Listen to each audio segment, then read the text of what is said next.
Hey everyone, and welcome to this week's Connect Group Bible study. Tonight we're going to be looking at Matthew chapter 13, verse 44 to 46, two of Jesus' shortest parables, the parable of the treasure found in a field and the parable of the pearl of great price. So have a quick read of those. You might want to read it once and then wait a little and then have somebody else read it, and maybe read it 3 or 4 times with it open in front of you, because it is so short but so profound.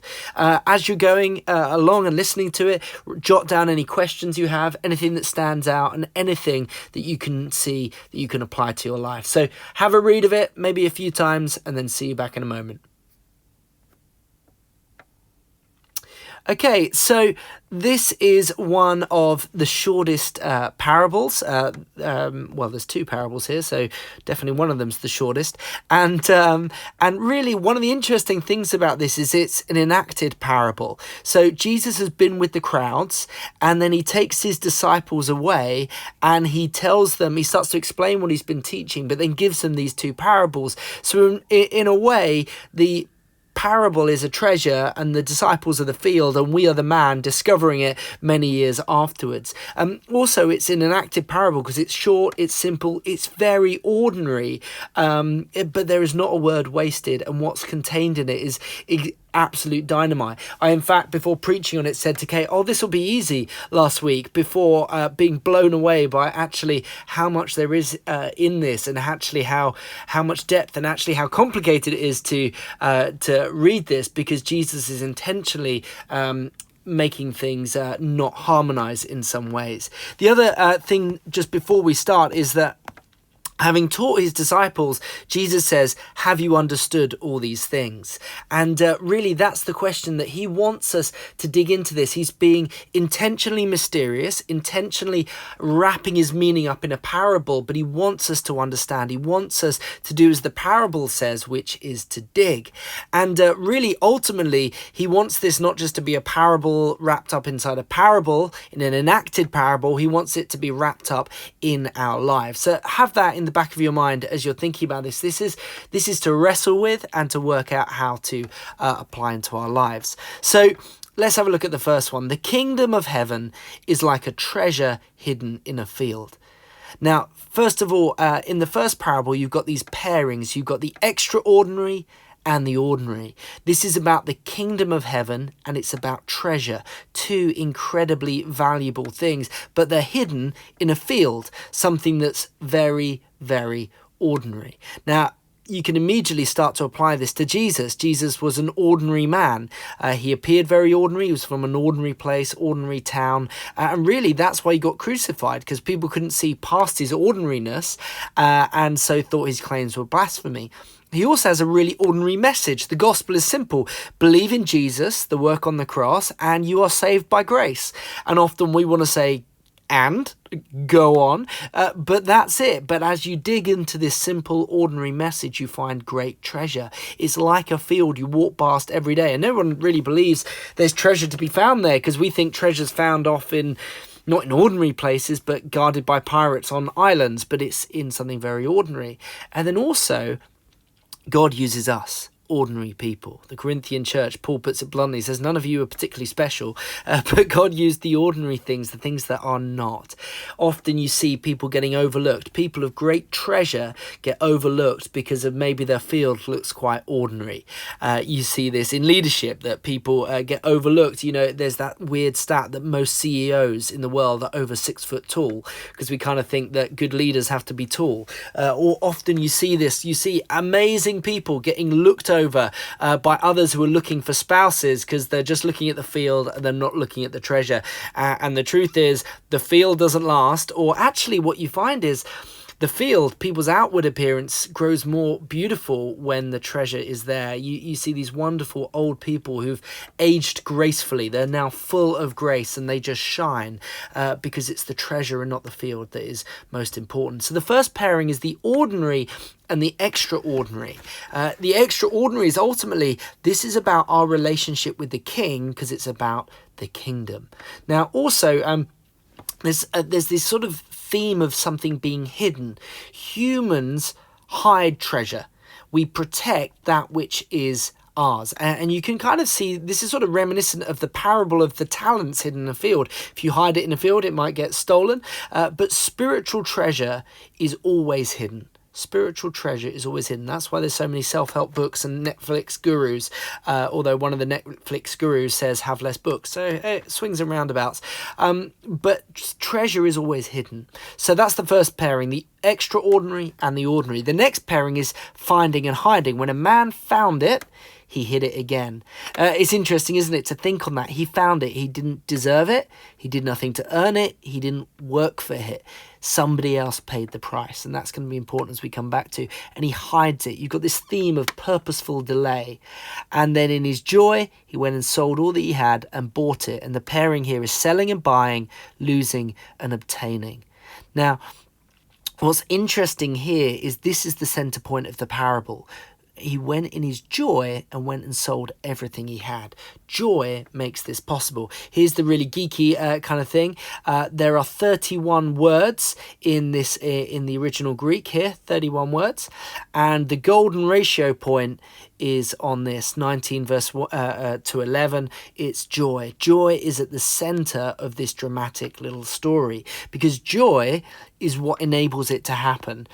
Because what you have here in both parables, they assess the value with their minds, they feel the value with their hearts, then they live out the value with their lives. Often we think it's they found treasure, they bought the treasure, they liquidated the treasure, then they had joy. But actually it's the opposite. In joy, he went and sold all that he had. In joy, because joy is the strength, the joy of the Lord is my strength. Joy makes this possible. Before you can make the material exchange, you have to make the emotional exchange. How can we make that emotional exchange? How can we spark joy? Well, first of all, they've assessed this treasure, and so you've got anticipation of what they're getting, but also they've already got the treasure as well. See, the Jewish law was very straightforward in this. It was basically finders keepers, losers weepers. If you found the treasure, it was yours. Now, Roman law was a bit more complicated, but by buying the field, he's kind of doubling down. Under Jewish law, it's his. Under Roman law, it's about to become his. There's anticipation, but it's already his. How is it his? By effort? By earning? By work? No. It's his because somebody else paid the price. Somebody else paid the price. This is about the kingdom. It's not ultimately about us. This is about what Jesus has done for us, that we are a treasure hidden in a field. Jesus came and found us. In joy, he went and sold everything he had, even to death on a cross, and he bought us. So that's one of the readings of this first parable. So the first thing I would love you to think about is this. Oh, I've jumped up there. Sorry about that. When has Jesus surprised you in the ordinary? When has Jesus surprised you in the ordinary? When have you encountered him when you didn't expect him? I'd love you just to share some of your experiences with that. Okay, so now let's look at the next parable. So again, the kingdom of heaven is like a merchant looking for fine pearls. When he found one of great value, he went away and sold everything he had, and he bought it. Now here, you haven't really got the same kind of pairings. Instead, you've got purpose, he's looking for it. Patience, he goes away. And perseverance, he sells everything. Now, what's interesting here is that both men sell everything. It's the same word in the Greek, panta. They sell everything. But the merchant is wealthy. So his everything is a lot more. They pay a different price, but it costs them the same. It costs them everything. Now, practical outworking of that is don't compare yourself to anyone else. Some of us have a lot that we have to give up to follow Jesus. Beware of becoming resentful. Some of us don't have as much to give up to follow Jesus. Beware of becoming prideful. This is just about you and him. Now, the key question is, why would you have to give up everything? And the answer is that this isn't ultimately about money. It does land in our wallets in the outworking, but it's not initially about our wallets. It's about the kingdom of heaven, and therefore it's about sovereignty. This is about who is the king of your life. Is Jesus the king, or are you the king? Because it's an all or nothing. It's you have to sell everything to receive it. Now, again, it's not earned. It's kind of like a light switch. When you turn a light switch on, it looks like it causes the light, the bulb to come on, but actually it's the power that causes the light to go on. The light switch has no power in of itself. It just it goes from a closed position to an open position. When we get rid of everything we have, we move into an open position where the power of God can flow into us and, most importantly, through us. This is about sovereignty. Who's in charge of your life? Who's calling the shots on how you make your decisions, where you spend your money, how you treat your body and other people's body? It lands in your sex life. It lands in your healthiness and your diet. It lands in everything. They sell everything. Now, the question is, why does it have to be so impacting? And I love this from C.S. Lewis. He says this: imagine yourself as a living house. God comes in to rebuild that house. At first, perhaps you can understand what he's doing. He's getting the drains right, stopping the leaks in the roof and so on. And you knew those jobs needed doing, so you're not surprised. But presently, he starts knocking about the house in a way that hurts abominably. These are not edited at all, and he does not seem to make any sense. What on earth is he up to? The explanation is he's building quite a different house to the one you thought of, throwing out a new wing here, putting on an extra floor there, running up towers, making courtyards. You thought you were being made into a decent little cottage, but he's building a palace. Why? Because he intends to come and live in it himself. This is about the kingdom. We come to Jesus often thinking we need a leg up. And he's like, you don't need a leg up. You don't need helping. You need salvation. This is about the kingdom. We thought we wanted some help with things. He says, no, you're going to get the kingdom of heaven and it's going to come and live within you.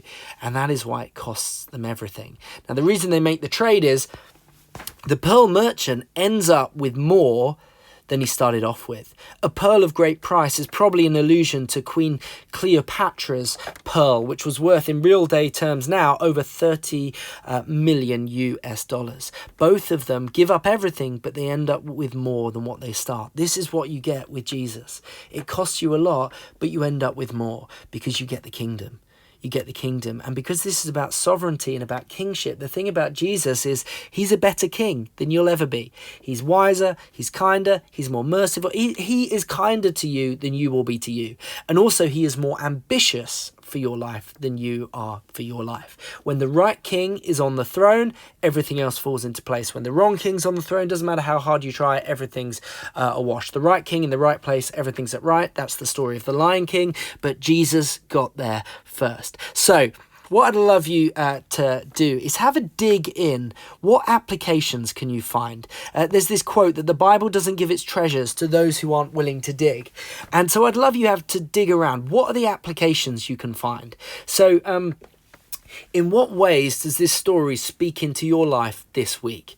You know, where are the areas of your life that you don't want to give him free rein? Talk about that. But also, what encouragements do you see? I'm going to share one after you're back. But one of these things, what in this suddenly becomes a great encouragement to you? Have a discussion. Have a dig.